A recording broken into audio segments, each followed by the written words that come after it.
Good morning, St Luke's, and welcome to our daily Bible reading this morning. It's Thursday, the 25th of March.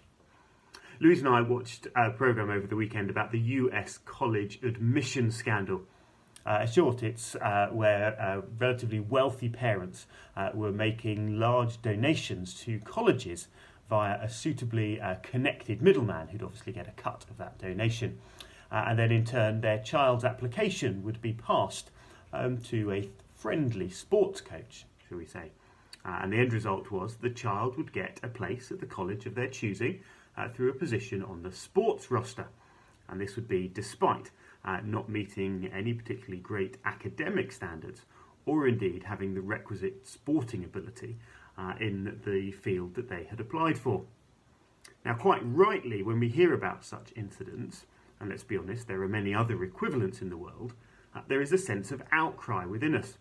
It's not just that we resent wealth being able to purchase opportunity.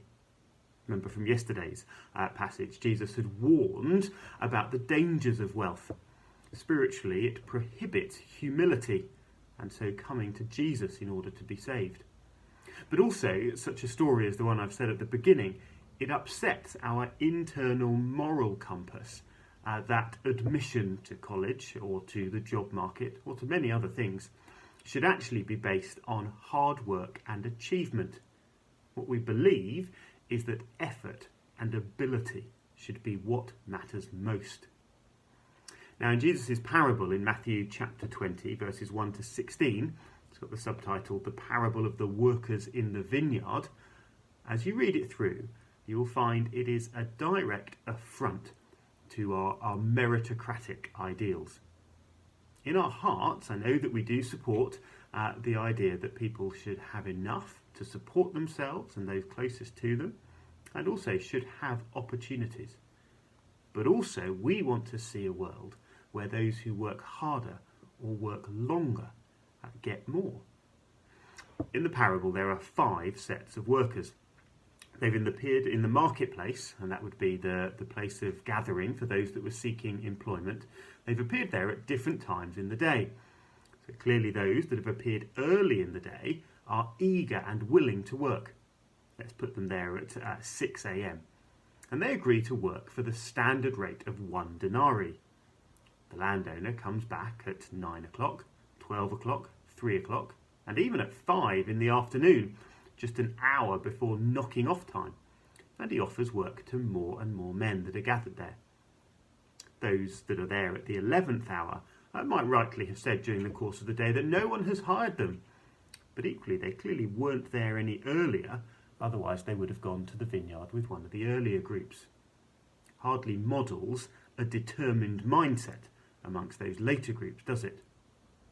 Groups 2 to 5 all take the landowner's word that they will receive what is right, whereas group number 1 have agreed for 1 denarii. When it comes to payment time, well, quite literally, the last are first. Those hired latest get paid first, and they receive 1 denarii. When it comes to those that were hired first, they get exactly what they had agreed to, 1 denarii. The key to the parable is that it exposes our hearts that love legalism and not grace. Now, of course, we can rejoice at groups 2 to 5 getting 1 denarii. It is more than they had worked for. I've got to be honest though, every time I read this parable, I do still want the first group to get more. This is the strange thing about us. Even as Christians who know that we are recipients of God's grace, well, we still somehow want grace to be proportionate to our efforts rather than, well, grace. Look again at the landowner. He hires anybody who is looking for work, and he does not underpay any of them. He is simply indiscriminately generous. Consider those worker groups, numbers 2 to 5. They were late, perhaps through laziness, maybe through circumstance. They accept the offer of work without any question, just trusting the landowner. I wonder which of the groups is the better reflection of us. Are we the sort of people that receive God's offer just gratefully and thankfully, or those that when we hear Jesus' call to follow him, we sort of haggle over the terms and the conditions? Do we see ourselves as eager and keen followers of Jesus, desperate to get into his kingdom? Or are we those that expect our due reward and bonus on top? Do we underlyingly find assurance in the idea that somehow we will get more than others who are late to the family of God? At the end of the day, we are all simply servants. Look again at the end of chapter 18. We are servants who have had our debt cancelled by the grace of our King. We receive purpose as we are set to work in his vineyard of his people.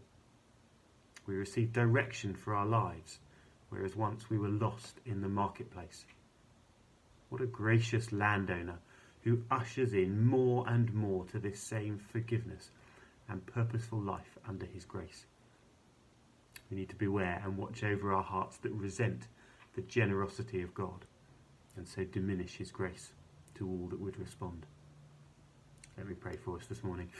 Loving Heavenly Father, we thank you that at whatever hour of the day we have heard your call to follow you. You have enabled us to respond. Thank you for your invitation to come and be part of your people, to work in your vineyard. Pray that we would acknowledge your generosity. We would rejoice when you are generous to others, just as you have been to ourselves. For we pray this in Jesus' name. Amen.